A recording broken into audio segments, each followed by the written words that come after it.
Good afternoon, this is Tech Jonathan from Video Card Repair. Ito yung ating current stress test. Yan, problem nito guys, no display yan. So Galax RTX 2060 8GB.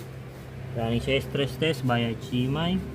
Ayan siya. So nakaroon din siya sa game. So ito po ang ating stress test. Yan, pakita na natin. So for position, ito ang ating score.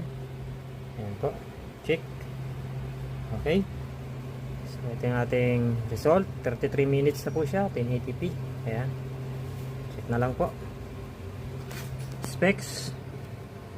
Ayan, din ito yung ating sensor, GPU temperature 879, 93 pan hotspot, 86 pan speed hanggang 100% po. Ayan, it's perfectly working po. Then, sa game testing, so ito naman, so nakuha natin EPS. Ayan, ayan po. So perfectly working na po ang ating card. Okay, F launch. So okay na po. So ito yung mga issue niyan. So line number pala natin 3392.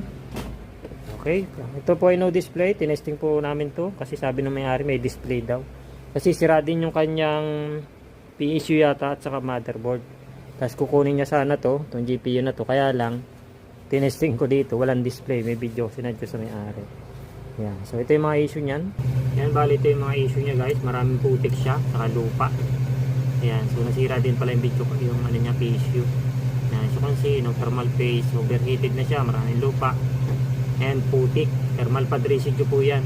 So manual, bali nag-manual cleaning tayo dyan, tapos blower. Ayan, so yan yung mga naging issue niya. Okay, so line number 3392. Okay, so this is Tech Jonathan. So yan po ang ating update from Video Card Repair. So thank you for watching. So see you on the next repair.